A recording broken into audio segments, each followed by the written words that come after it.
Sampurasun, salam sejahtera jemaat yang dikasihi Tuhan. Kita akan bersama-sama memasuki kebaktian Minggu GKP Jemaat Awiligar 4 Juli 2021 dengan tema beriman penuh, bersaksi sungguh. Firman Tuhan akan disampaikan oleh Bapak Pendeta Stefanus Parinusa MTH.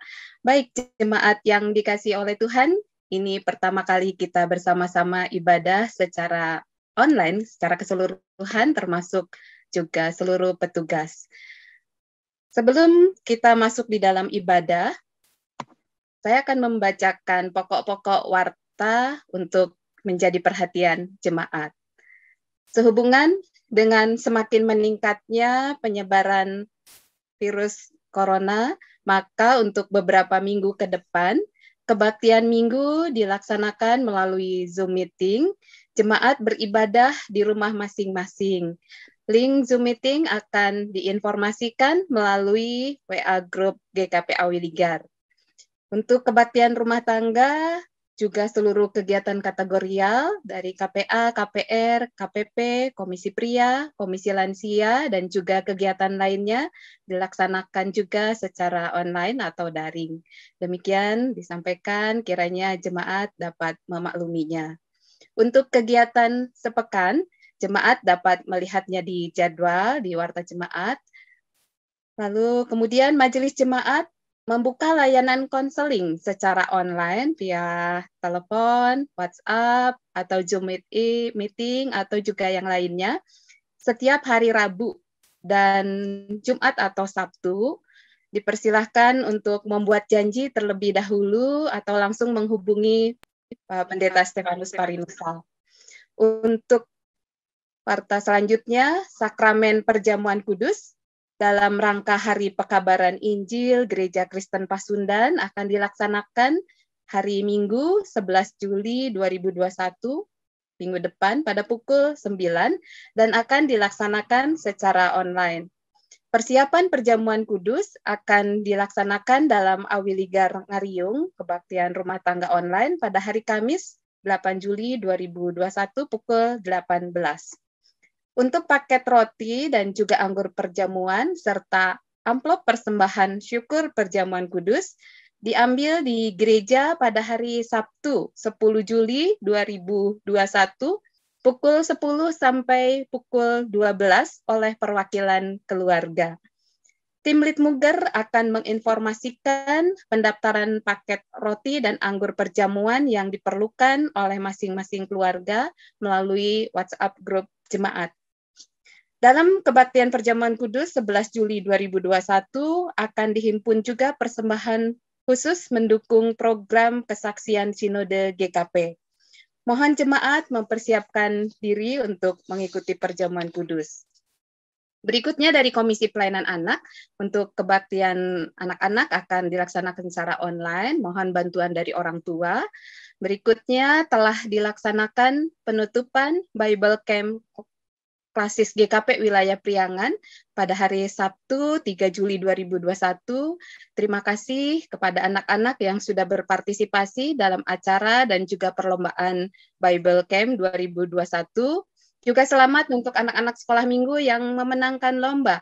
Untuk anak Jenaya dan anak Chelsea, juara lomba ayat hafalan. Untuk anak Kaila dan anak Kansa, juara lomba TikTok.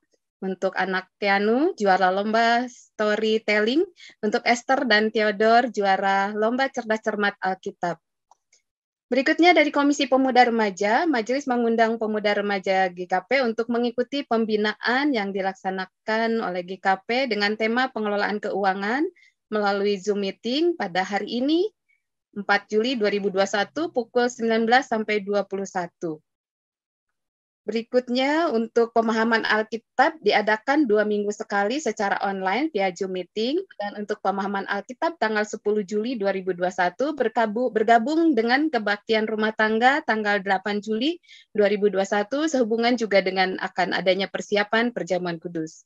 Dari Panitia Pembangunan, Terima kasih untuk persembahan pembangunan yang sudah diterima dan juga persembahan dari donatur melalui Jemaat Awiligar. Bagi jemaat yang rindu mendukung penyediaan konsumsi makan siang untuk pekerja, dapat menghubungi Panitia Pembangunan Ibu Neti. Dari gugus tugas COVID-19 telah diterima 2 baju hazmat APD dari Ibu Neti. Terima kasih untuk sumbangannya. Dan kepada seluruh jemaat juga diingatkan kembali untuk senantiasa mengikuti protokol kesehatan 6M, memakai masker, mencuci tangan, memakai sabun dan air mengalir, menjaga jarak, menjauhi kerumunan, mengurangi mobilitas dan interaksi dengan yang lain, serta melakukan vaksinasi. Jika memerlukan bantuan gugus tugas COVID-19 atau juga melaporkan ada yang terdampak, bisa menghubungi Penatua Rita, Penatua Filia, Ibu Neti, atau Ibu Tati. Kemudian untuk dukungan persembahan jemaat sehubungan dengan pandemi, kebaktian minggu, KRT, sementara dilaksanakan di rumah masing-masing jemaat, penyampaian persembahan, kebaktian minggu, juga persembahan bulanan, persepuluhan, persembahan syukur, persembahan KRT, serta persembahan-persembahan lainnya dapat diserahkan pada saat ada piket majelis jemaat. Piket akan dilaksanakan minggu ini di hari Sabtu 10 Juli 2021 pukul 10 sampai 12 di gereja bersamaan dengan pengambilan paket roti dan anggur untuk perjamuan kudus. Dapat juga persembahan ditransfer melalui rekening gereja. Demikian pokok-pokok warta jemaat yang perlu mendapat perhatian jemaat. Warta selengkapnya dapat jemaat baca di link warta jemaat yang dibagikan di grup WhatsApp. Jemaat yang dikasihi Tuhan, mari kita bersama-sama memasuki ibadah. Kita akan menaikkan pujian dari Kidung Kabungahan nomor 1, bait yang pertama dan yang kedua, Geus Datang Deui Ahad.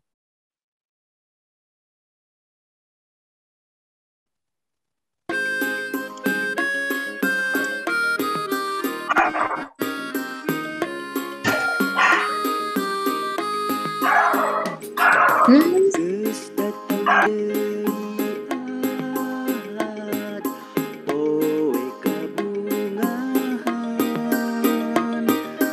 nu mawa kareurehan, pikeun hate umat, nu nyorang kasusahan, dur banget nalangsa. Maranggih kesenangan, panglipur sawarga.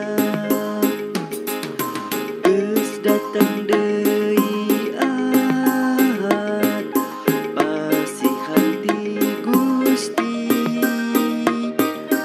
di Allah anu suci, anu ngurus umat. Hate jungka luhur, kapan maneh bunga, gerapek muji syukur, ka Pangeran nyembah.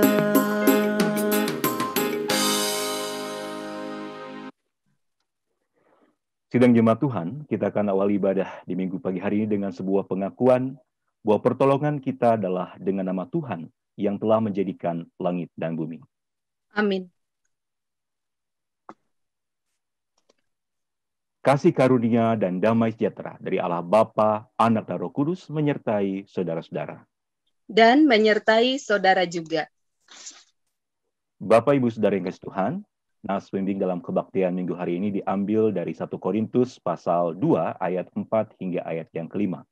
Firman Tuhan berkata, baik perkataanku maupun pemberitaanku tidak kusampaikan dengan kata-kata hikmat yang meyakinkan, tetapi dengan keyakinan akan kekuatan roh, supaya iman kamu jangan bergantung pada hikmat manusia, tetapi pada kekuatan Allah. Demikian nas pembimbing kita.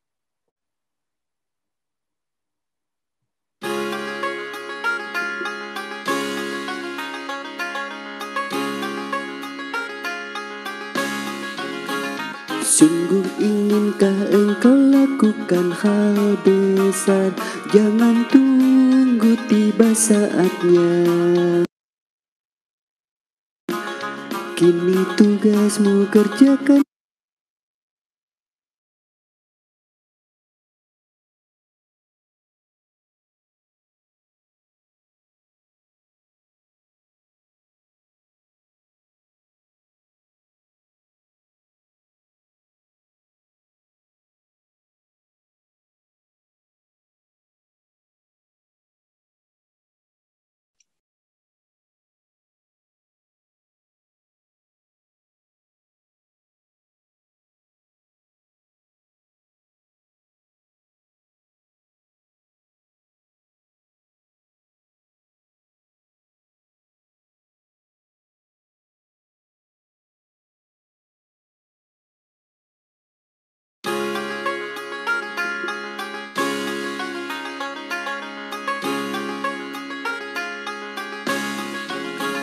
Sungguh inginkah engkau lakukan hal besar?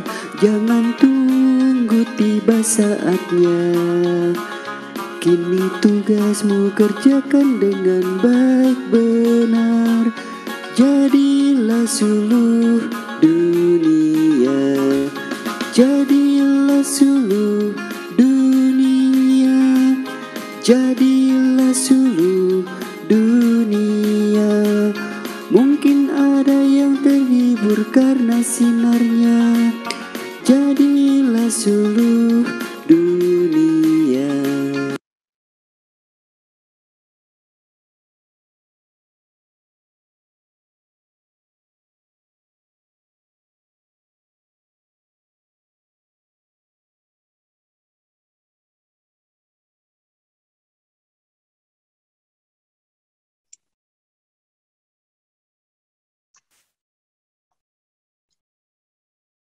Baik, jemaat yang dikasihi Tuhan, kita akan bersama-sama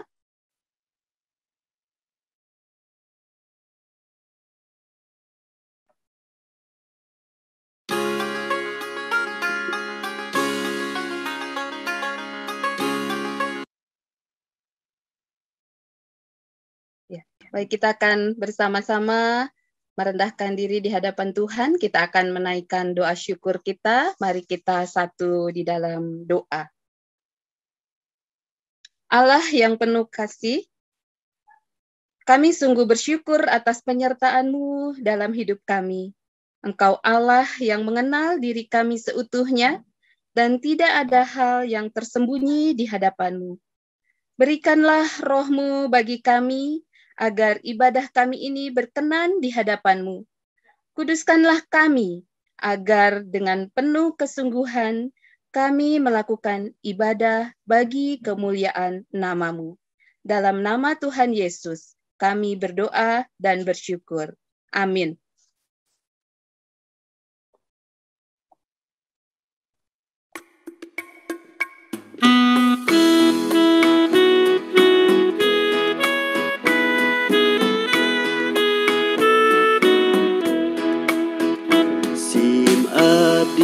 Nyangga kenuhun ka Gusti anu agung, nu parantos maparinan sadaya kaperluan.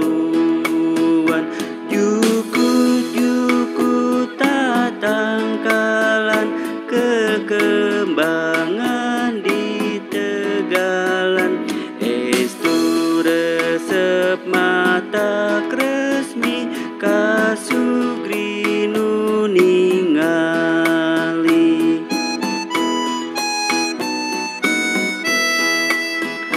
Parenu mejena koneng bung buahan nu amis, sadaya nage paparin Gusti nu maha asih. Sim abdi ge unggal dinten dicekapan dijejekeun, sanda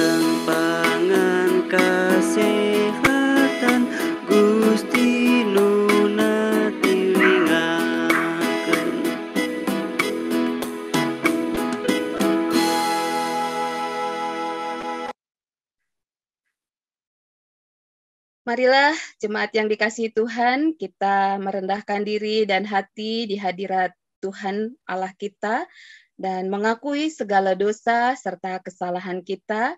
Kita akan awali dengan pengakuan dosa secara pribadi dalam hati kita masing-masing. Mari kita berdoa.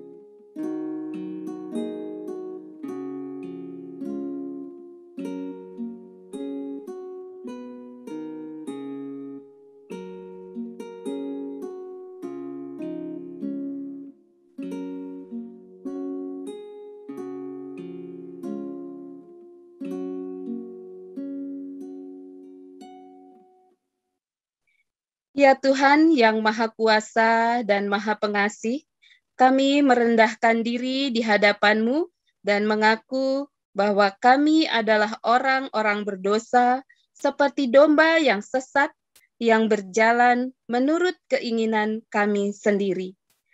Kami tidak patuh terhadap suara-Mu. Kami tidak berbuat apa yang seharusnya kami perbuat.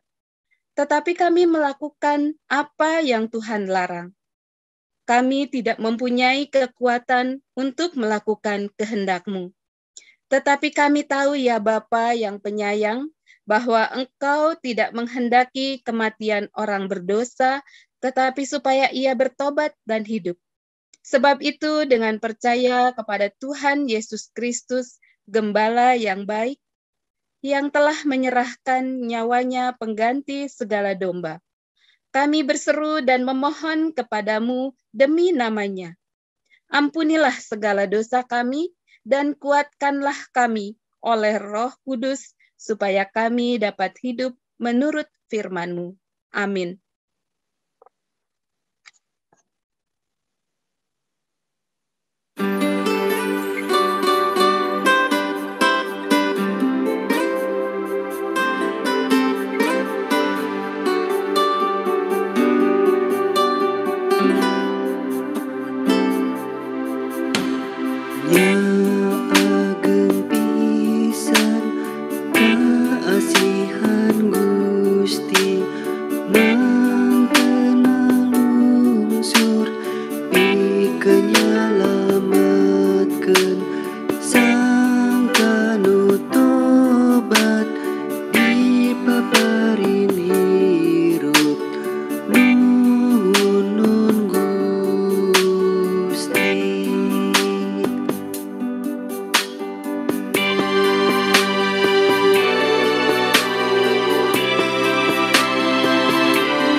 Sidang jemaat Tuhan, ini dengarlah berita anugerah pengampunan bagi kita, yang diberitakan bagi kita sekalian sebagaimana tertulis dalam Efesus pasal yang pertama, ayat 7 hingga ayat yang ke-8.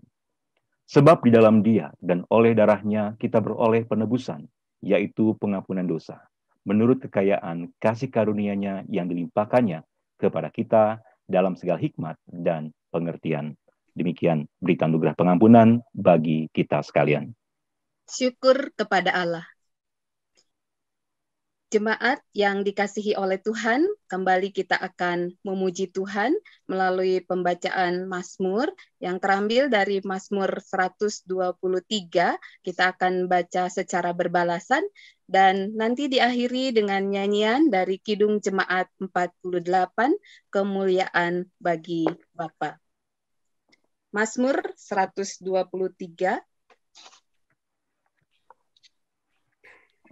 Berharap kepada anugerah-Mu, aku melayangkan mataku.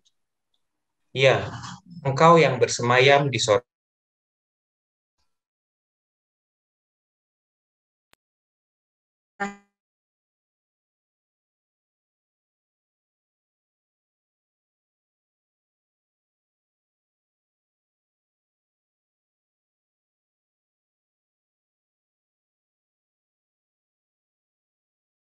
Tuhan Allah kita.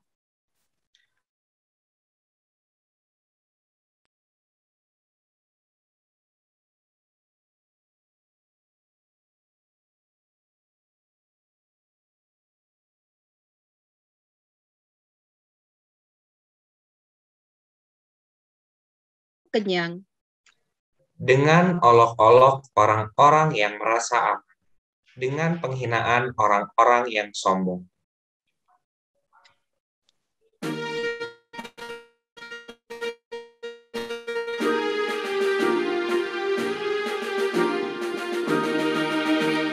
Kemuliaan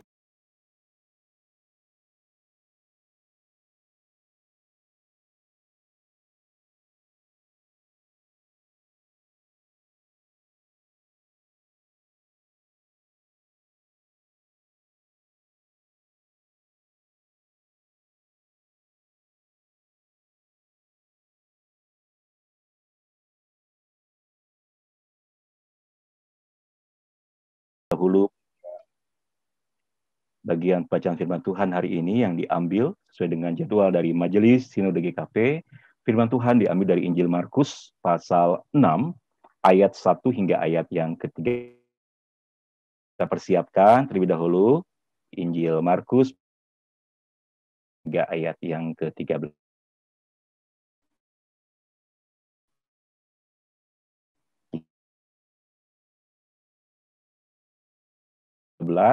Kita akan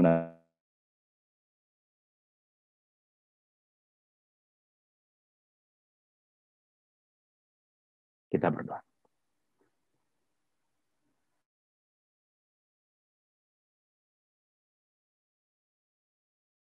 Pagi hari ini kembali bersekutu hati memuji dan muliakan nama Tuhan.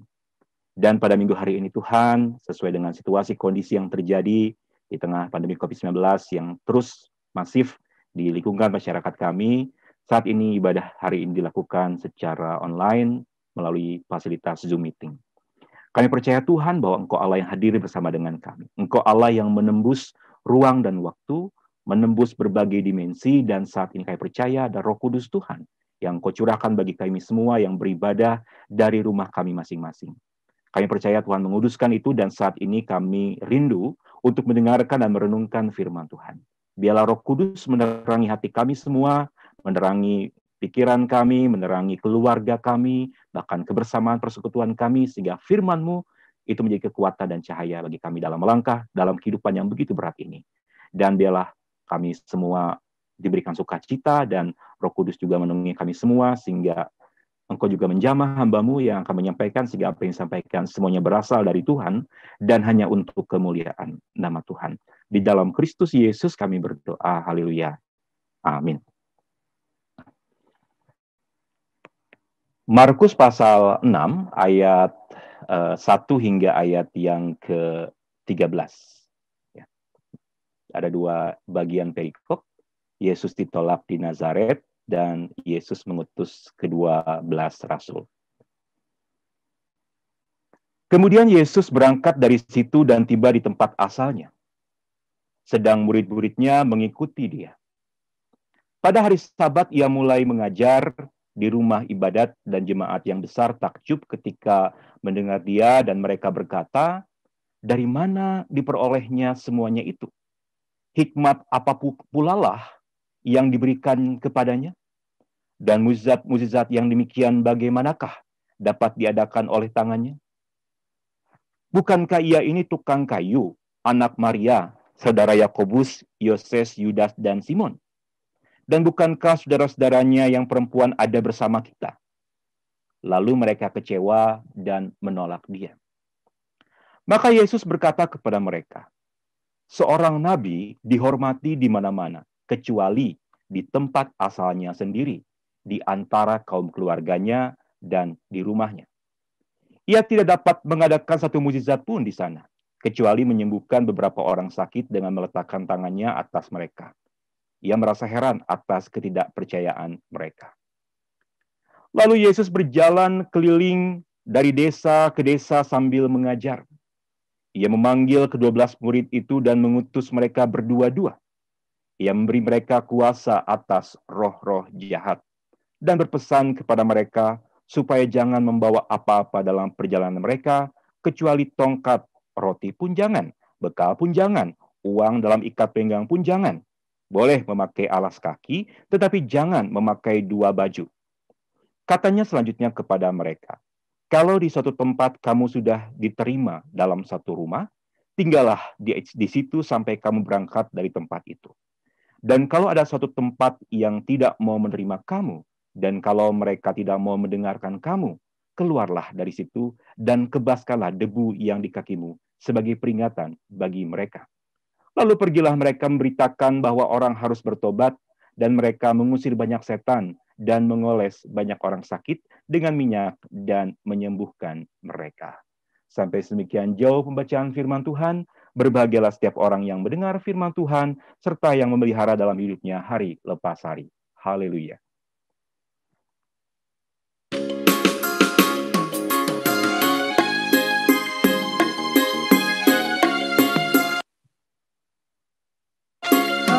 Haleluya.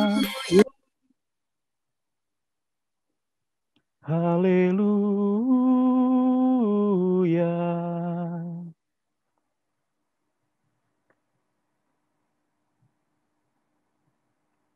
Ya, Bapak Ibu Saudara yang kasih Tuhan.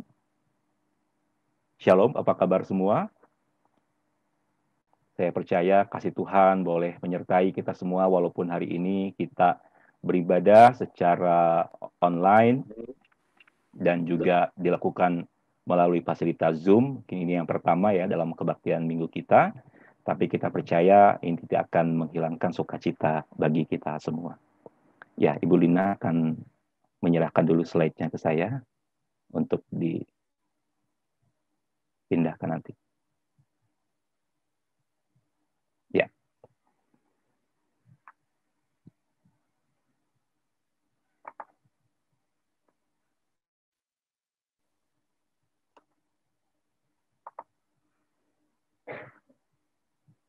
Ya, Bapak Ibu Saudara kasih Tuhan, seorang lulusan teologi ya yang kelak akan menjadi vikaris, kemudian menjadi seorang pendeta, biasanya tidak ditempatkan di jemaat asal atau jemaat pengutus oleh sinode gerejanya. Misalnya apa? Misalnya saya utusan ketika akan kuliah teologi dari GKP Awiligar misalnya. Maka ketika saya lulus kuliah teologi, lalu kemudian akan menjadi vikaris dan kelak menjadi pendeta, maka biasanya saya tidak akan ditempatkan di Awiligar, tapi ditempatkan di jemaat lain ya. Misalnya di Garut, di Jakarta, atau di Cirebon, misalkan seperti itu. Nah, Bapak Ibu yang kasih ada sebuah cerita, ya, ada seorang lulusan yang sebelum memasuki masa vikaris, dia harus menjalani namanya masa orientasi, masa pengenalan gereja atau jemaat. Nah, ia menjalani orientasi di jemaat yang berbeda-beda ya, ada 3 atau 4 jemaat. Nah, salah satu jemaat tempat orientasinya ternyata adalah jemaat asalnya atau jemaat di mana dia diutus. Gitu. Ternyata setelah dia berpindah ke jemaat asal untuk melakukan orientasi itu, selang beberapa waktu, ia merasa tidak nyaman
Jemaat yang dikasih Tuhan, mohon maaf untuk gangguannya. Kita akan menunggu Pak Pendeta Stefanus untuk bergabung kembali.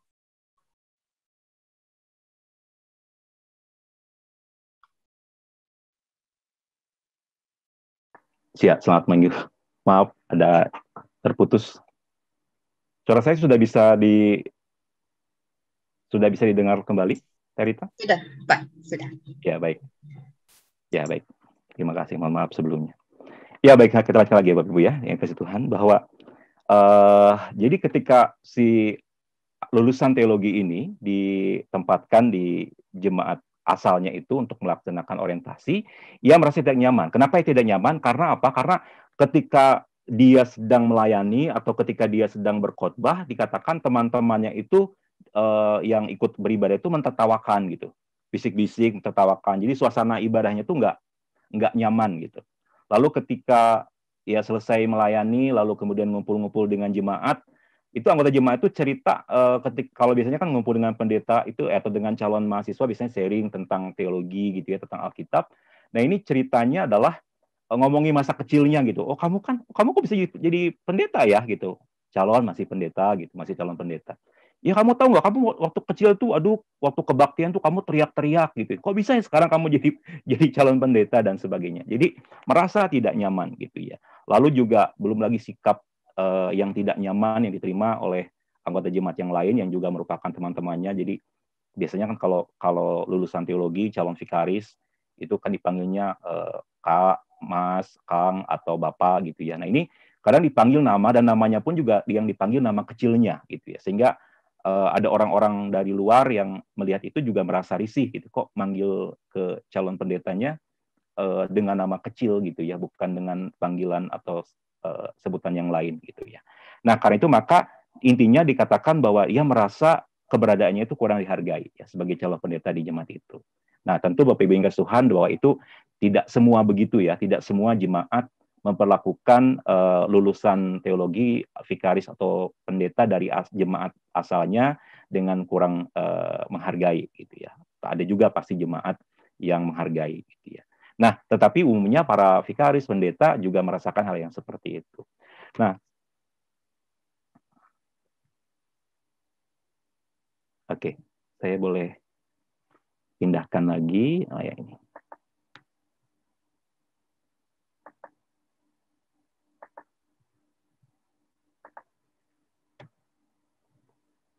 Ya, Bapak yang kasih Tuhan, nampaknya hal yang sama, hal ini juga dirasakan oleh Tuhan Yesus ketika ia datang ke kampung halamannya di Nazaret, gitu ya. Jadi kalau kita membaca tadi, ketika Tuhan Yesus mengajar di rumah ibadat, apa yang menjadi respon dari orang-orang Nazaret di sana, orang-orang yang satu kampung halaman dengan Tuhan Yesus. Mari kita lihat ayat yang kedua hingga ayat yang ketiga. Nah, pada hari Sabat ia mulai mengajar di rumah ibadat dan jemaat yang besar takjub ketika mendengar dia dan mereka berkata, dari mana diperolehnya semuanya itu?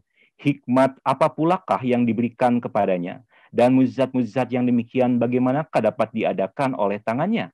Bukankah ia ini tukang kayu, anak Maria, saudara Yakobus, Yoses, Yudas, dan Simon? Dan bukankah saudara-saudaranya yang perempuan ada bersama kita? Lalu mereka kecewa dan menolak dia.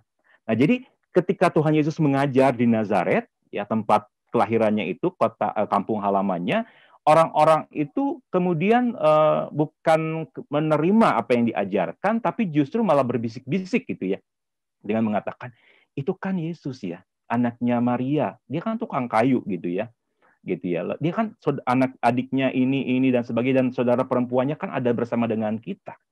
Bagaimana bisa gitu ya dia menjadi seorang Mesias misalkan. Nah, jadi hal itu membuat kekecewaan dari orang-orang di Nazaret gitu.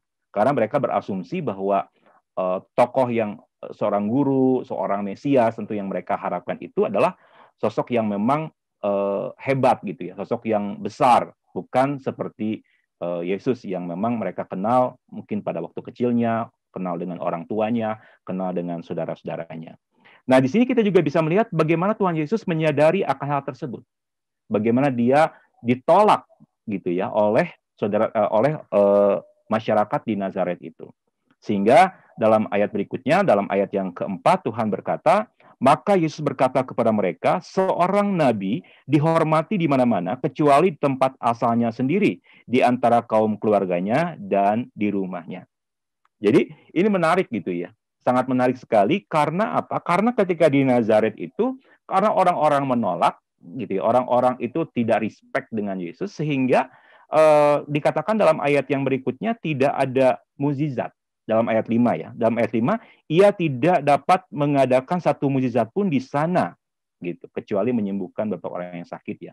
Tetapi tidak ada mukjizat di Nazaret gitu. Ini menandakan bahwa ketika ada penolakan, ketika tidak ada keyakinan, tidak ada iman, ya tidak ada mukjizat di sana gitu. Dan ini suatu hal yang luar biasa.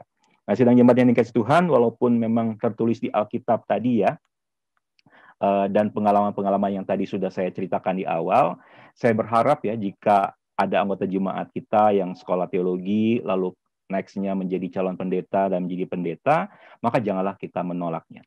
Atau mungkin masa lalunya gitu ya. Oh, dia kan dulu waktu kecilnya begini, waktu remajanya begini, dan seterusnya.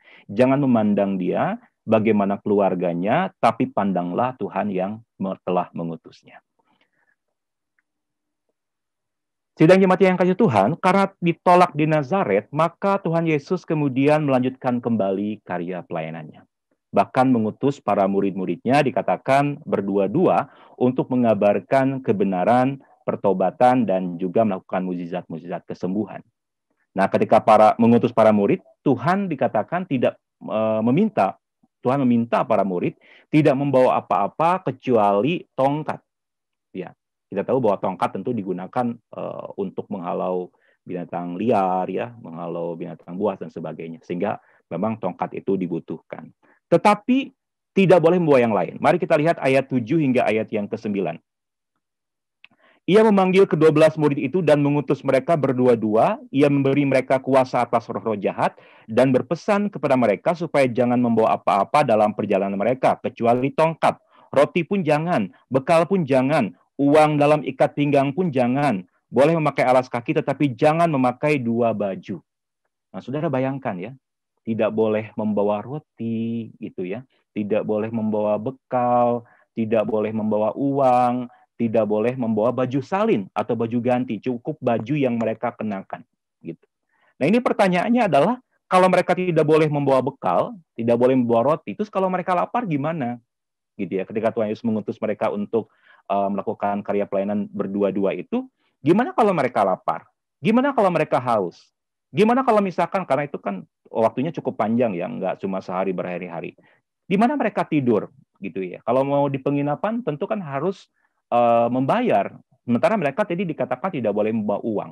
Terus kalau mereka ganti baju, karena bajunya pasti lecek, bau, kotor, bagaimana mereka mengganti baju mereka? Nah, ini pertanyaan-pertanyaan yang pasti muncul. Gitu. Nah, tetapi di sini kita bisa melihat kenapa Tuhan Yesus kemudian melarang mereka membawa roti, membawa bekal, membawa uang, membawa baju ganti, dan hanya boleh membawa tongkat dan alas kaki saja. Nah, saudara-saudara yang kasih Tuhan, di sini Tuhan Yesus tentu mengajarkan tentang iman. Ya, mengajarkan tentang iman yang penuh dalam diri para murid. Para murid juga pasti bertanya, walaupun dalam ayat ini tidak diceritakan, misalkan Yohanes, Yakobus bertanya dalam hati, tidak ya memang. Tetapi mereka tentu juga dalam hati bertanya gitu, kenapa kok kami tidak boleh membawa apapun gitu ya. Nah, tetapi di sini kita lihat bahwa Tuhan Yesus mengajarkan tentang iman dalam diri para murid dan tentu juga iman dalam kehidupan kita. Bahwa ketika kita melayani, ketika kita bekerja bagi Tuhan, maka Tuhan yang akan memperlengkapi, Tuhan yang akan menyediakan. Melalui apa? Melalui orang-orang yang Tuhan pakai, orang-orang yang Tuhan berkati, gitu ya. Jadi Tuhan memakai orang-orang yang Tuhan pakai, yang Tuhan berkati, dan karena itu maka kita lihat ayat yang ke-10. Di dalam ayat yang ke-10 dikatakan, katanya selanjutnya kepada mereka, kalau di suatu tempat kamu sudah diterima dalam suatu rumah, tinggallah di situ sampai kamu berangkat dari tempat ini. Jadi kalau ada orang yang menerima, maka tinggallah di sana. Nah, Bapak Ibu Saudara yang dikasih Tuhan, hal ini ya. Maaf. Nah, hal ini terkait dengan tradisi hospitalitas dari orang-orang Israel saat itu, masyarakat Israel saat itu. Jika ada tamu, ya dikatakan, maka tuan rumah yang telah menerimanya akan memperlakukan tamu itu dengan baik, gitu. Jadi kalau ada tamu, ya dalam tradisi hospitalitas bangsa Israel, jika ada tamu maka tuan rumah itu harus menerimanya dan memperlakukan tamu itu dengan sangat baik. Seperti apa dengan baik itu? Berarti kalau ada tamu dia harus mempersilakannya masuk ke rumah, lalu di rumah itu dia akan memberikan air untuk mencuci kakinya, gitu ya, mencuci kaki, gitu ya, mencuci tangan dan sebagainya. Lalu akan dipersilakan masuk untuk makan dan minum. Jadi tuan rumah akan menyiapkan makanan, minuman, bahkan yang terbaik. Dan jikalau malam tiba, maka akan diminta untuk beristirahat, menyiapkan kamar, disiapkan kamar. Dan kalaupun mandi, akan diberikan juga baju ganti untuk tamu tersebut. Gitu. Jadi kalau tamunya laki-laki, ya tentu pakaian dari tuan rumah. Kalau ada perempuan, ya berarti pakaian dari nyonya rumah. Dan seperti itu. Nah, itu adalah hospitalitas dari bangsa Israel pada masa itu ya. Nah, saya nggak tahu apa sekarang masih seperti itu gitu ya. Tapi itu tradisinya seperti itu. Sehingga ketika besoknya atau lusanya tamunya akan pergi dari melanjutkan perjalanan, maka tuan rumah itu akan memberikan bekal gitu ya. Jadi dia akan diberikan bekal, roti, apa dan makanan dan seterusnya untuk bekal dalam perjalanan si tamu itu hingga nanti mungkin akan tiba di rumah yang lain dan juga mengalami hal yang sama. Nah, jadi itu adalah konsep hospitalitas bangsa Israel pada masa itu. Nah, sudah bisa bayangkan ya kalau hospitalitas itu ada dalam masyarakat kita, luar biasa ya, gitu ya. Tapi tentu dalam konteks sekarang mah ya nggak bisa sembarangan juga ya. Tetapi itu tradisinya seperti itu. Nah, Bapak Ibu yang kasih Tuhan, konsep ini juga lah yang dilakukan oleh gereja-gereja ya, oleh untuk atau terhadap pendetanya. Ya, ini bagaimana misalnya ketika sebuah gereja atau jemaat memanggil pendeta atau vikaris, maka gereja itu akan menyiapkan pastorinya gitu. Jadi si pendeta itu nggak bawa apa-apa, jadi pastori sudah disiapkan, termasuk juga isinya, lalu gereja atau jemaat akan memenuhi kebutuhan primernya, tanda kutip kesejahteraannya, dan mendukung pelayanan yang dilakukannya. Itu konsepnya sebenarnya dari sini awalnya. Lalu kemudian juga kalau di gereja Katolik gitu ya, teman saya seorang pastor pernah cerita bahwa karena Katolik tidak berkeluarga, ya tidak menikah, maka dia juga tidak masak. Nah, jadi makanannya gimana ya? Makanannya itu dijadwal gitu ya. Jadi parokinya, gerejanya itu, setiap anggota jemaatnya itu akan bergiliran memasak makan untuk sarapan, makan siang, makan malam dari pasturnya. Itu dilakukan secara rutin seperti itu. Nah, itu berawal dari konsep seperti itu, bahwa tadi seperti yang Tuhan Yesus katakan, tidak membawa apapun, gitu kan ya. Nah, sidang jemaat yang dikasih Tuhan, kita lanjutkan lagi ya. Bahwa tamu ternyata memang di awal tadi dalam hospitalitas diterima gitu ya oleh tuan rumah, tetapi tidak selalu diterima ya. Jadi nggak selalu bahwa ada tamu tuan rumah akan menerimanya, nggak selalu gitu ya. Ada juga yang menolak.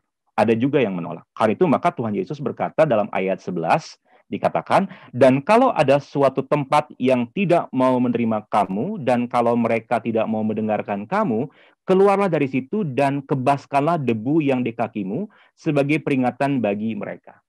Nah, jadi Tuhan Yesus katakan kalau tiba-tiba kemalaman, itu misalkan gitu ya, atau dia datang ke sebuah rumah, tapi tuan rumahnya tidak mempersilahkan masuk, menolaknya, padahal dia mungkin sedang lapar, sedang haus, maka Tuhan Yesus katakan, kebaskanlah debu di kakimu. Ya, jadi kalau kita lihat ada gambarnya di sebelah kiri ya. Nah, kenapa kebaskan debu seperti itu? Kalau kita bandingkan dengan Injil Matius pasal 10, ayat 14 hingga ayat 15. Ini kisahnya sama ya, sinoptik ya. Nah, dalam Matius dikatakan begini ya, pasal 10 ayat 14. Dan apabila seorang tidak menerima kamu dan tidak mendengar perkataanmu, keluarlah dan tinggalkanlah rumah atau kota itu dan kebaskanlah debunya dari kakimu. Ayat 15, aku berkata kepadamu sesungguhnya pada hari penghakiman tanah Sodom dan Gomora akan lebih ringan tanggungannya daripada kota itu. Nah, saudara bisa bayangkan ya, kalau tidak menerima, bahkan menolak, mengusir, dan sebagainya, maka Tuhan katakan ada hukuman ya, yang akan diberikan kepada orang ataupun kota yang menolak murid Tuhan datang ke tengah-tengah mereka. Sidang jemaat yang dikasih Tuhan, ya, Dalam ayat berikutnya kita bisa melihat bahwa kemudian murid-murid Tuhan Yesus berkarya dalam ayat 12 hingga 13, lalu pergilah mereka memberitakan bahwa orang harus bertobat, ayat 13, dan mereka mengusir banyak setan dan mengoles banyak orang sakit dengan minyak dan menyembuhkan mereka. Jadi kita lihat bagaimana setelah diutus itu mereka kemudian bersaksi penuh ya dengan sungguh-sungguh dengan apa yang dikatakan oleh Tuhan Yesus dan mengabarkan tadi ya, memberitakan pertobatan, mengusir banyak setan, dan menyembuhkan orang-orang yang sakit. Sidang jemaat yang dikasih Tuhan, tema renungan pada minggu ini adalah beriman penuh, bersaksi sungguh.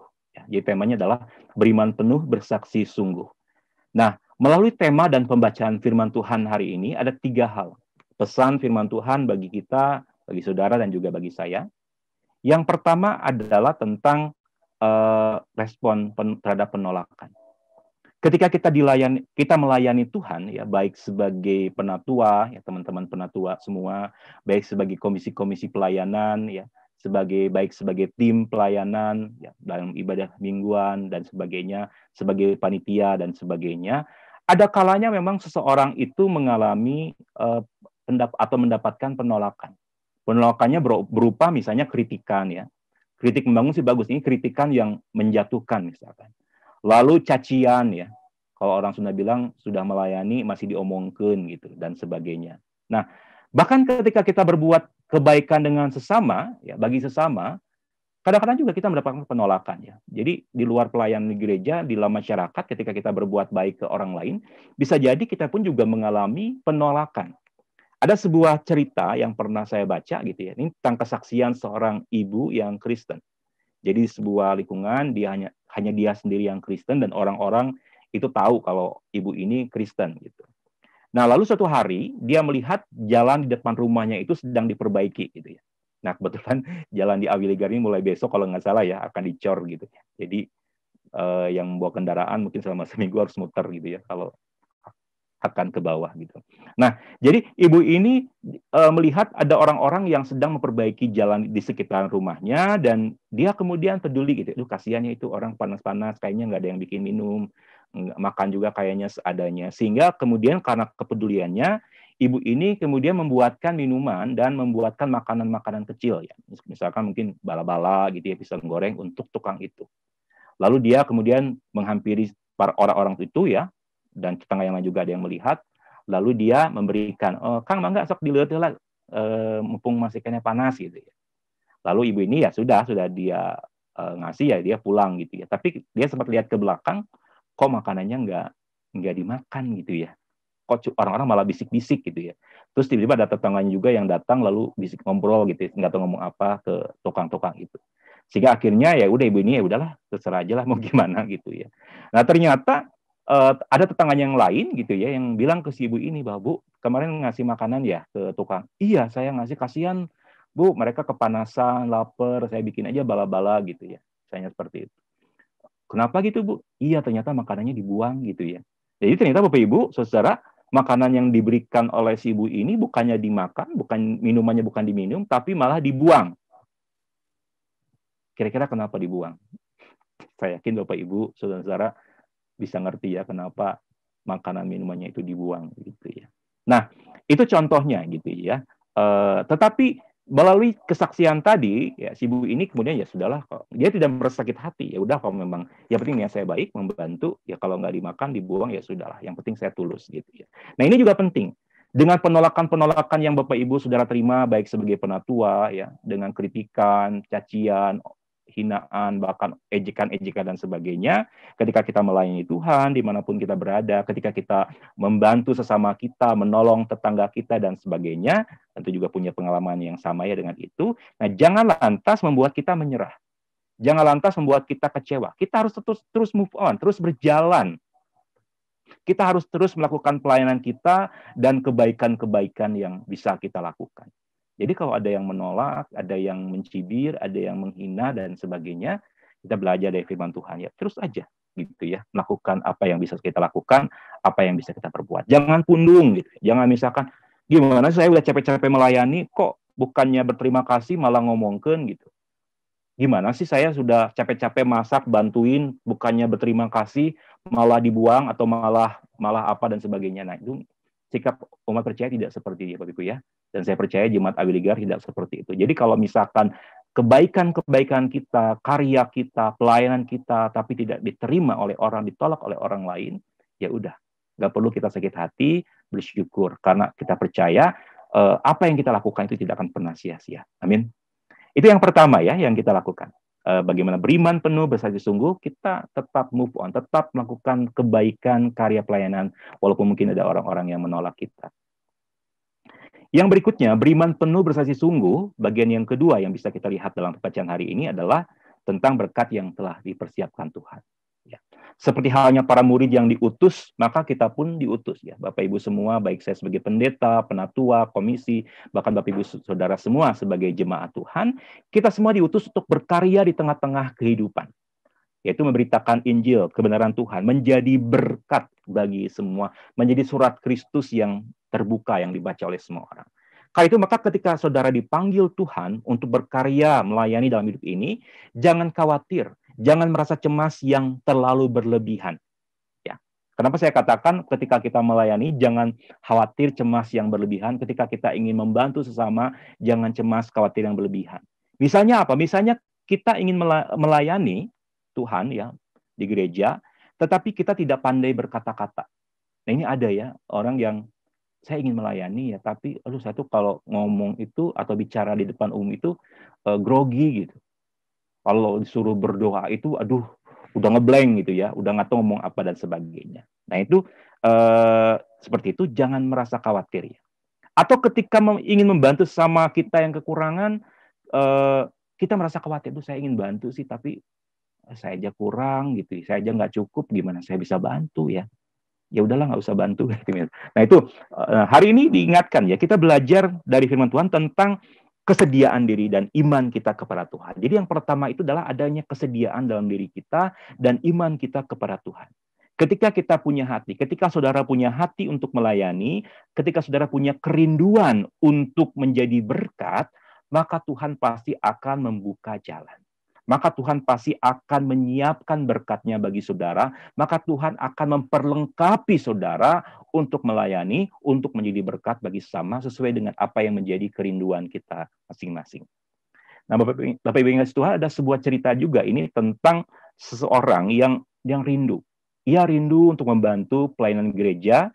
Saat itu ada pelayanan gerejanya adalah memberikan makanan gratis kepada anak-anak jalanan. Ini di konteks gereja kota ya. Jadi dia lihat gerejanya itu rutin ya setiap hari itu memberikan makanan gratis untuk anak-anak jalanan. Nah lalu dia berpikir, aduh saya ingin bantu ya, tapi saya nggak punya uang gitu. Nah orang ini punya usaha gitu ya, dia punya usaha tapi usahanya sedang ada masalah, sedang turun sehingga memang tidak ada keuntungan yang dia peroleh sehingga dia tidak bisa kemudian membantu gerejanya untuk memberi makan kepada anak-anak jalanan. Tetapi kemudian dia berdoa kepada Tuhan, ya katakan Tuhan saya punya kerinduan untuk mendukung pelayanan gereja bagi anak-anak jalanan. Tapi saat ini saya nggak punya uang. Usaha saya sedang turun. Mari Tuhan berkati agar saya bisa membantu dan menjadi bagian dalam karya pelayanan gereja untuk anak-anak jalanan. Nah, Bapak Ibu yang kasih Tuhan, dalam kesaksian ini dikatakan ternyata benar, ya. Beberapa waktu kemudian usahanya tiba-tiba maju gitu. Mulai berkembang, mulai maju, dan ia mendapatkan untung yang lumayan banyak gitu. Jadi berapa lama untungnya banyak dari usahanya itu. Nah, namun ia katakan ketika sudah mendapat untung, ia merasa sayang untuk berbagi gitu ya. Kenapa? Karena merasa apa yang diperolehnya adalah hasil kerja kerasnya.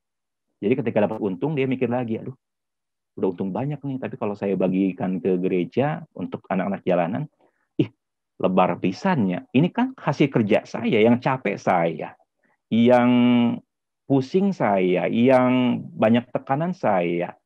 Kenapa saya harus bagiin ke gereja ya? Gitu. Jadi akhirnya kemudian dia merasa sayang dan akhirnya ia tidak jadi mendukung gerejanya untuk anak-anak jalanan. Ia ingkar dengan janjinya dan beberapa waktu kemudian apa yang terjadi, Bapak Ibu Saudara kasih Tuhan, dalam kesaksiannya ia katakan tiba-tiba ia kena tipu. Ia kena tipu dari mitra bisnisnya gitu ya. Ia harus keluar banyak karena tertipu itu. Dan akhirnya dia kembali lagi ke kondisi sebelumnya. Saudara bayangkan ya, gitu ya. Ya kembali lagi ke kondisi sebelumnya, dan ya seperti biasa gitu ya, namanya manusia, kemudian setelah dia jatuh lagi, dia baru sadar, dia menyesal, ya, dia kemudian minta ampun kepada Tuhan, memohon Tuhan untuk memulihkannya kembali dan berjanji akan memenuhi janjinya atau nazarnya itu, gitu ya. Dan ternyata kemudian perlahan demi perlahan, walaupun tidak secepat sebelumnya, dikatakan kondisi ekonominya mulai pulih ya, walaupun tidak maksimal ya seperti sebelumnya, tapi perlahan demi perlahan dia mulai pulih, keuntungannya tidak besar ya, dikit lah gitu. Tapi karena ia sadar gitu ya, bahwa ini pasti adalah bentuk teguran jalan Tuhan bagi dia, maka kemudian ia dengan keuntungan yang sedikit itu ia berikan kepada gereja, untuk mendukung gereja memberikan makanan gratis bagi anak-anak jalanan. Selama beberapa lama dengan keuntungan yang sangat kecil itu dia tetap membagikan dan seterusnya. Dan ternyata lama-lama dia merasa sadar bahwa kok ternyata makin lama bukannya makin habis gitu ya, tapi justru berkatnya luar biasa. Usahanya ternyata terus semakin maju, semakin berkembang, dan ia tidak berkekurangan dengan itu. Sehingga akhirnya kemudian dia berkomitmen bahwa separuh dari keuntungannya akan selalu dia berikan untuk mendukung pelayanan. Ya, Bapak yang kasih Tuhan, dari sini kita bisa melihat ya bahwa kadang-kadang ada kerinduan dari kita ya untuk bisa melayani. Aduh Tuhan, saya ingin melayani ya, tapi begini. Oh Tuhan, saya ingin membantu, tapi begini dan sebagainya. Nah, karena itu maka firman Tuhan hari ini ya, seperti hanya para murid yang mengatakan pergi, ya bawa tongkat aja, nggak usah bawa apa-apa gitu ya. Kenapa nggak bawa makanan, nggak bawa minuman? Tuhan akan menyiapkan. Maka kita pun juga seperti itu. Ada kesediaan hati, ada kerinduan, yang penting itu. Ada kerinduan, maka dari situ Tuhan akan membuka jalan, memberi jalan. Tapi ingat, kita harus konsisten dengan itu. Ya, kita harus komitmen dengan janji kita, dengan kerinduan kita. Karena kadang Tuhan menguji juga gitu ya. Tuhan kasih berkat aja, tinggali. Setelah dikasih berkat, dia komitmen enggak? Ternyata misalkan enggak gitu. Ya udah gitu ya. Tuhan akan ambil lagi. Tapi ketika kita berkomitmen, lalu Tuhan kasih berkat, maka kita harus mewujudkan komitmen itu. Dan itu yang menjadi panggilan kita sebagai umat Tuhan, sebagai umat percaya. Percaya ketika kita berbagi, kita tidak akan pernah berkekurangan. Justru ketika Tuhan pakai kita, maka Tuhan akan memberkati kita. Nah tadi ya, hospitalitas bangsa Israel, tentu kita lihat bahwa tuan rumah itu tentu tidak semua tuan rumah itu berkecukupan gitu. Tapi mereka mau membuka diri, membuka pintu rumahnya untuk para tamu orang asing gitu ya. Dan disitulah, saat itulah juga Tuhan memberkati keluarga-keluarga tersebut. Kita nyimak itu yang kedua yang bisa kita lihat, dan yang terakhir yang ketiga, beriman penuh bersaksi sungguh adalah ketika kita bisa saling menguatkan.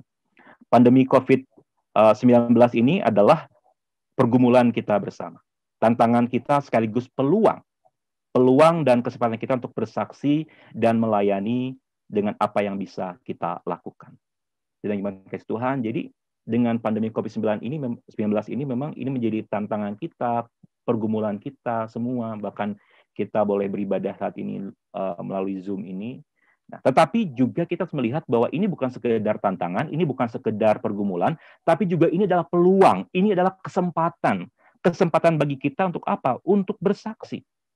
Dalam kebaktian rumah tangga yang kita ikut di hari Kamis kemarin, kita diingatkan tentang tema ya, bahwa kecil tapi berharga. Kita mungkin kecil, keluarga kita kecil, persekutuan kita kecil tapi berharga, kecil tapi bisa menjadi berkat bagi sesama.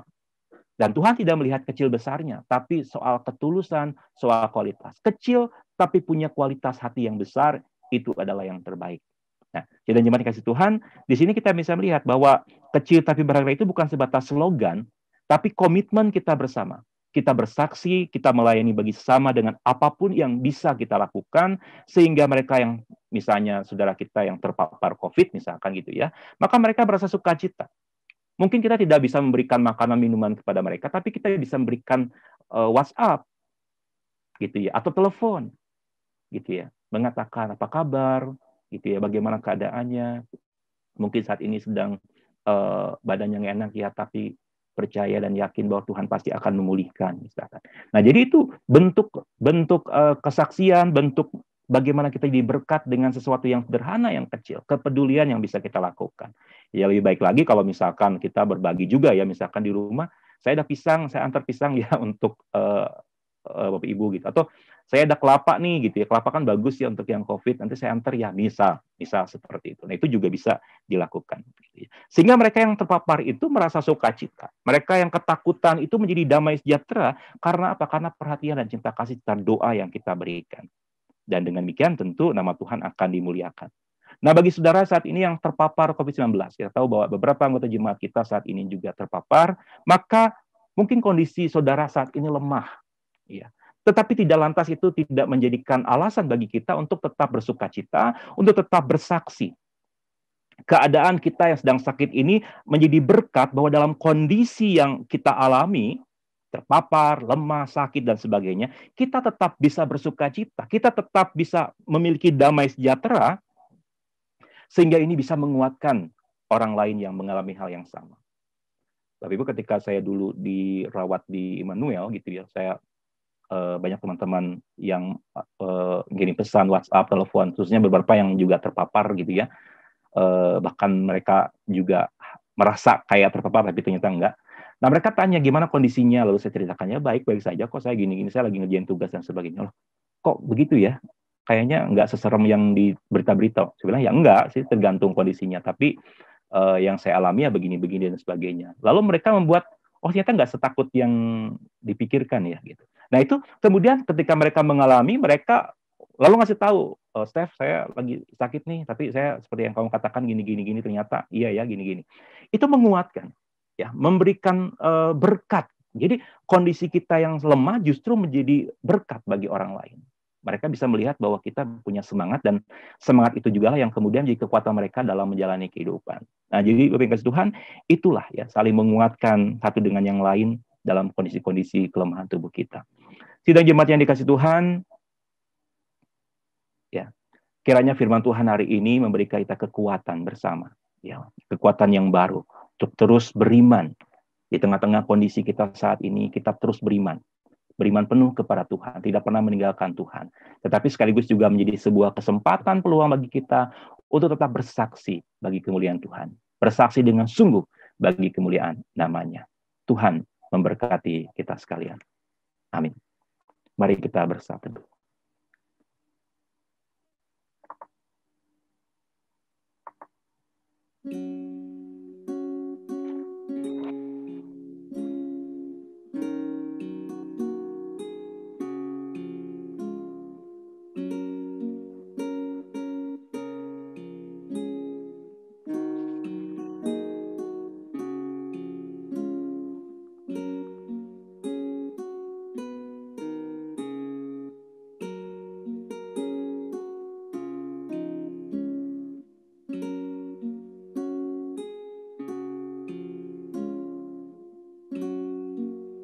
Amin.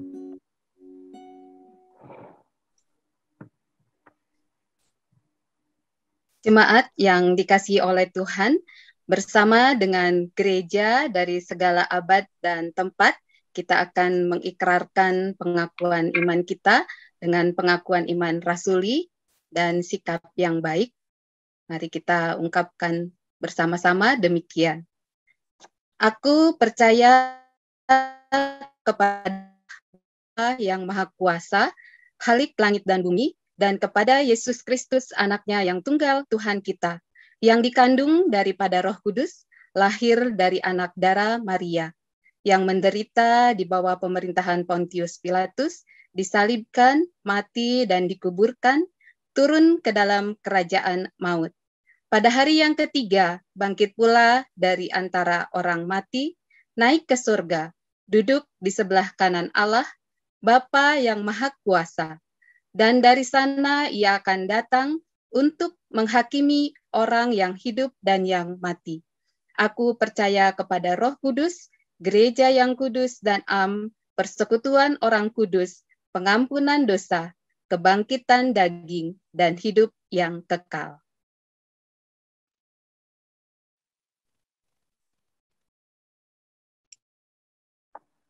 Bapak Ibu Saudara yang kasih Tuhan, tiba saatnya kita untuk menaikkan doa syafaat yang akan kita akhiri dengan menaikkan doa Bapa kami.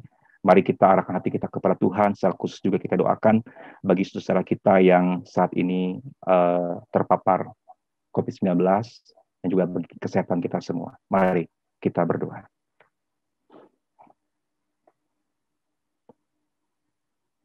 Allah yang penuh kasih di dalam Kristus Yesus.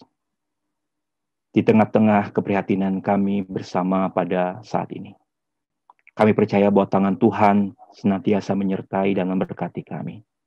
Ada perlindungan Tuhan yang Tuhan hadirkan di sepanjang kehidupan kami. Dan terlebih firman Tuhan hari ini, yang mengingatkan kami untuk memiliki iman yang penuh, bahkan juga bersaksi dengan teguh bagi panggilan-panggilan Tuhan bagi kami semua.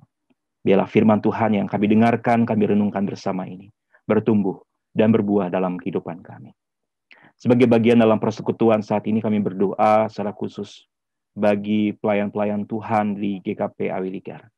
Kami berdoa Tuhan bagi pendeta jemaat dan keluarga, penatua dan keluarga, PPJ dan keluarga, bahkan segenap elemen pelayanan, komisi-komisi, tim kerja, panitia, semua Tuhan yang akan berkati mereka dan juga keluarga masing-masing.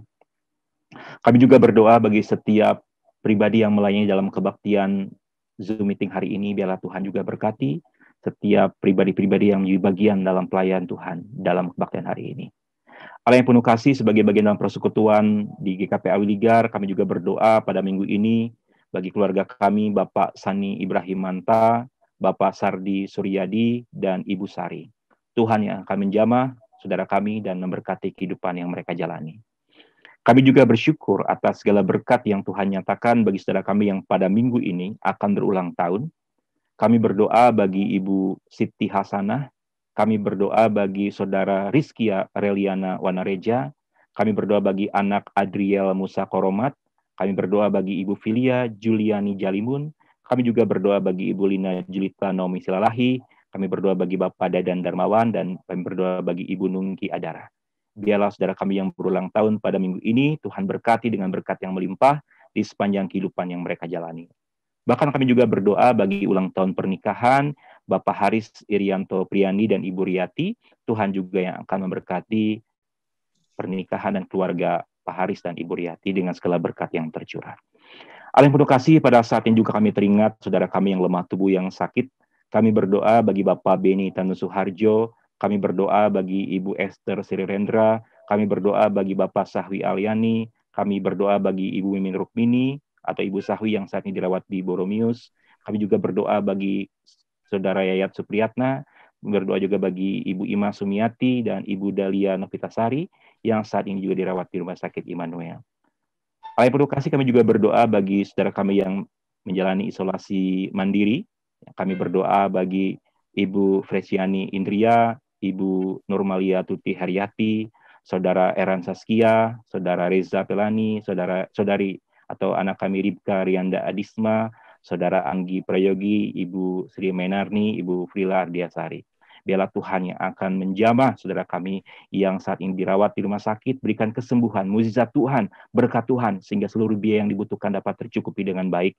Bahkan saudara kami yang isolasi mandiri, kami percaya ada mukjizat dan jamahan Tuhan, sukacita Tuhan, kesembuhan yang Tuhan karuniakan bagi saudara-saudara kami ini.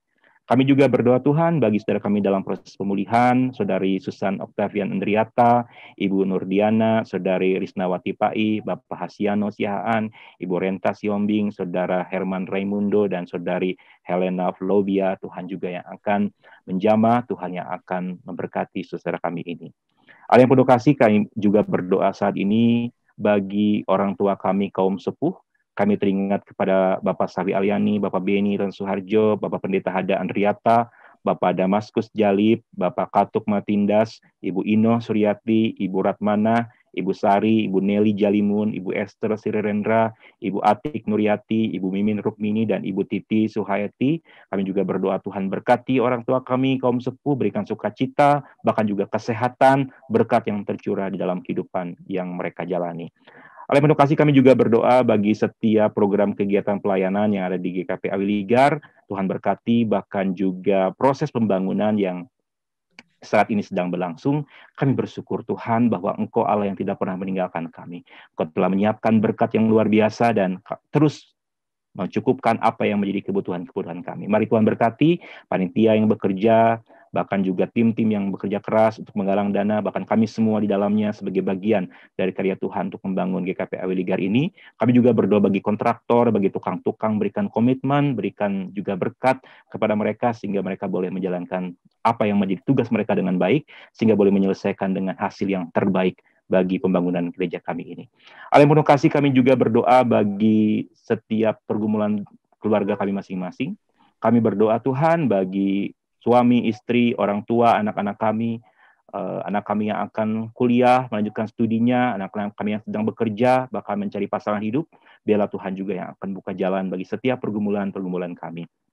Bahkan kami juga datang dengan segala doa pribadi kami. Mari Tuhan dengarkan apa yang menjadi keluh kesah, apa yang menjadi doa-doa pribadi kami. Kami bawa dan kami serahkan hanya kepada Tuhan. Kami juga berdoa Tuhan bagi bangsa dan negara kami. Mari Tuhan terangi bangsa kami, pemimpin-pemimpin kami, bahkan di tengah-tengah pergumulan, persoalan politik, sosial, ekonomi yang ada, bahkan di tengah-tengah pandemi yang ada.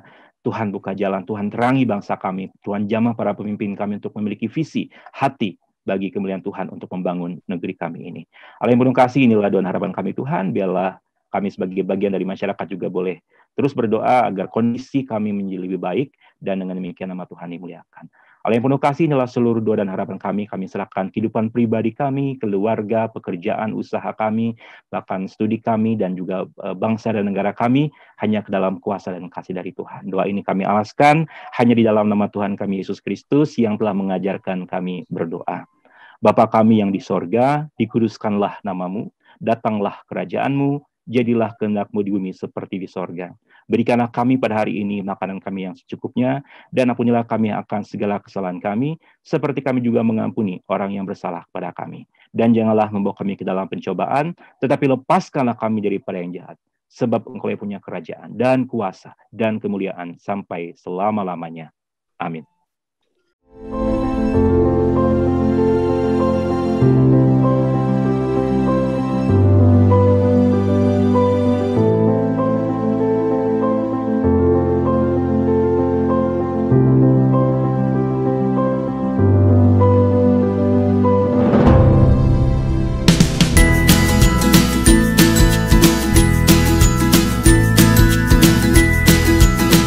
Banget ya sekolah minggu di sini.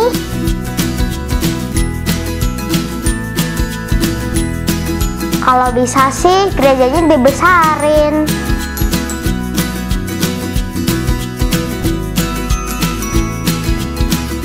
Kelas-kelasnya ditambah.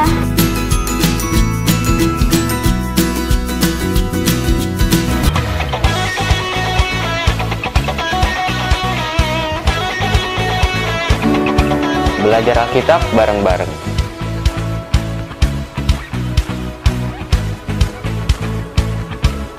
Mengenal Tuhan dan tokoh-tokoh di dalam Alkitab. Sering juga ngungsi ke rumah jemaat kalau di gereja lagi banyak kegiatan.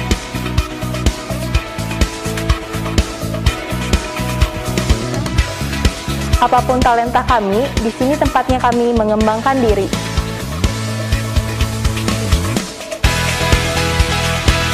Melatih kemampuan di gereja supaya kami berkembang di luar gereja. Atau kami punya talenta di luar, kami bawa ke gereja.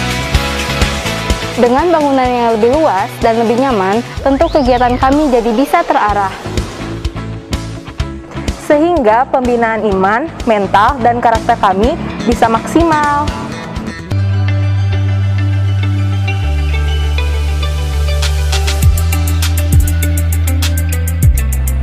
Firman Tuhan menjadi kekuatan kami.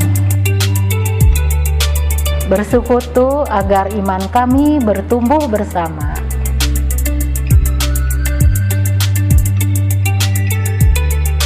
Gereja kami telah mengalami beberapa kali renovasi. Kami berharap bahwa gereja kami dapat lebih besar dan lebih nyaman. Kami mengajak Anda semua untuk menjadi bagian dari pembinaan dan pengembangan karya Allah di gereja kami. Apapun dan berapapun yang Anda berikan, besarlah sukacita kami. Mari, Anda yang ingin melihat pertumbuhan iman, penuaian, dan pengembalaan jiwa-jiwa. Serta tangan Tuhan yang bekerja bisa berdonasi bagi pembangunan gereja kami melalui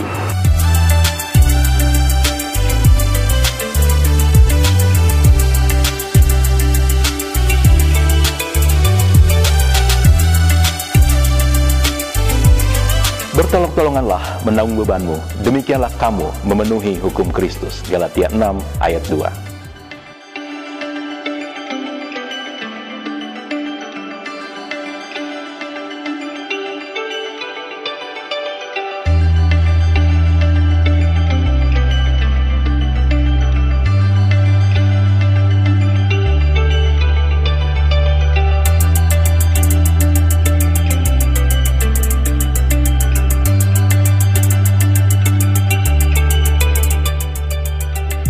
Kami yakin jika kita berjalan dan bekerja bersama-sama, nama Tuhan akan semakin dimuliakan. Yakinlah bahwa berkat Tuhan akan selalu berlimpah-limpah untuk kita semua. Tuhan memberkati. Sampurasun, salam sejahtera untuk kita semua.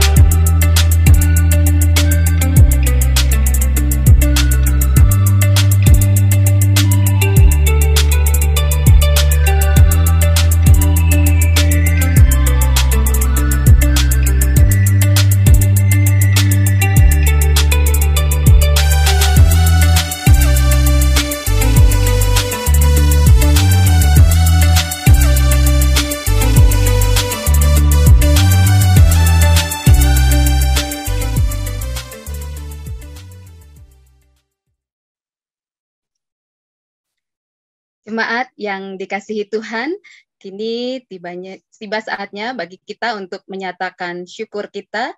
Mari kita mempersembahkan syukur dengan mengingat firman Tuhan dari Ibrani 12 ayatnya yang ke-28. Jadi, karena kita menerima kerajaan yang tidak tergoncangkan, marilah kita mengucap syukur dan beribadah kepada Allah menurut cara yang berkenan kepadanya dengan hormat dan takut.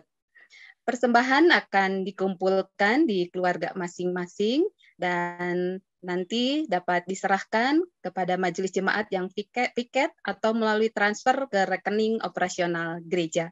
Sementara persembahan dikumpulkan, kita memuji Tuhan dari pelengkap Kidung Jemaat 216, bait pertama dan kedua, berlimpah sukacita di hatiku.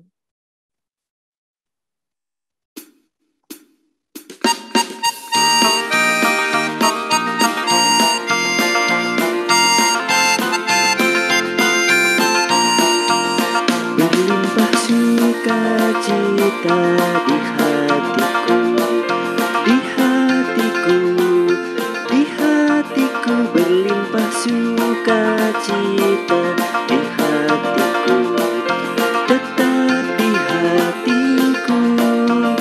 Aku bersyukur, bersukacita, kasih Tuhan diam di dalamku. Aku bersyukur, bersukacita, kasih Tuhan diam di dalamku.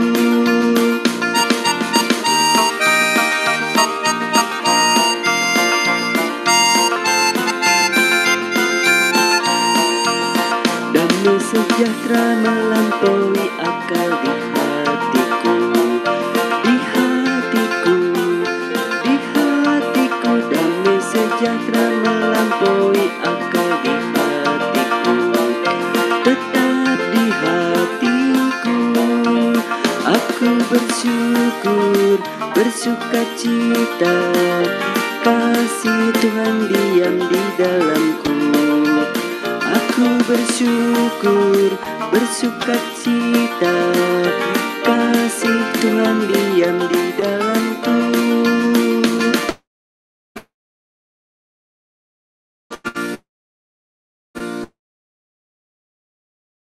Kita menyerahkan persembahan kita dalam doa. Bapa yang Maha Kasih, segala ungkapan syukur hanya kepadamu, Bapa di sorga. Oleh karena kasih karunia dan berkat yang boleh kami terima dan nikmati hingga saat ini. Sebagai ungkapan syukur kami kepadamu, kami hendak memberikan persembahan ini, kuduskanlah dan terimalah persembahan kami, agar dapat dipergunakan untuk pelayanan-Mu, dan ajarlah kami untuk terus mengucap syukur dalam segala hal, terutama mempersembahkan tubuh kami kepadamu. Dalam nama Tuhan Yesus kami berdoa. Amin. Sidang jemaat yang dikasih Tuhan, pada hari ini kita semua diberikan kekuatan, diberikan semangat yang baru untuk terus beriman dengan penuh kepada Tuhan dalam kondisi apapun, situasi apapun yang kita alami saat ini, dan sekaligus bersaksi dengan sungguh dimanapun saudara berada bagi kemuliaan nama Tuhan. Mari sebarkan Injil.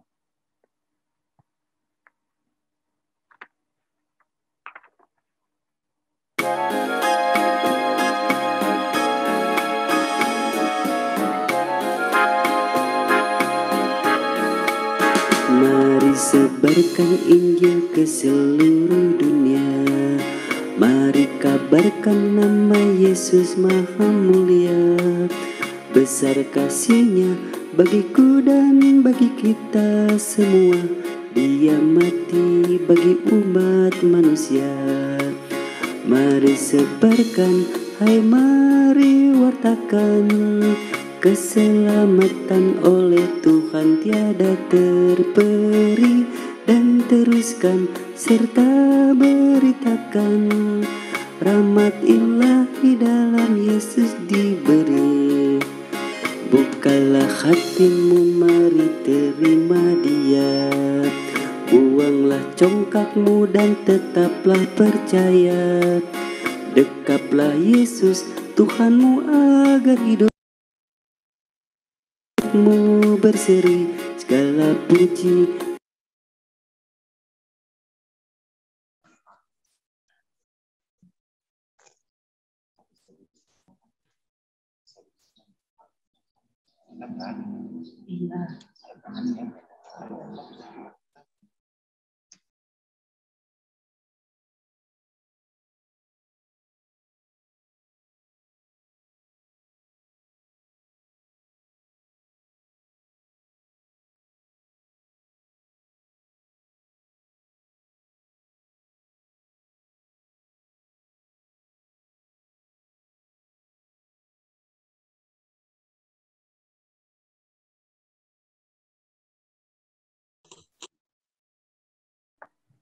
Bapak Ibu kasih Tuhan, kita akan akhiri kebaktian pada minggu hari ini. Mari kita arahkan hati kita kepada Tuhan dan terimalah berkat-Nya. Kasih Allah Bapa dan kasih Tuhan kita Yesus Kristus, serta persekutuan dengan Roh Kudus, menyertai saudara-saudara dari saat ini sampai selama-lamanya. Haleluya. Amin.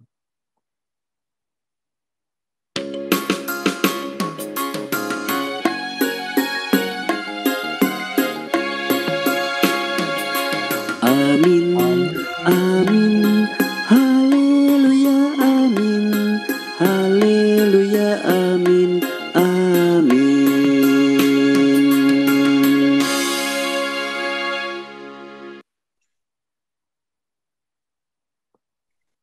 Jemaat yang dikasihi Tuhan, demikian kebaktian Minggu GKP Jemaat Awiligar.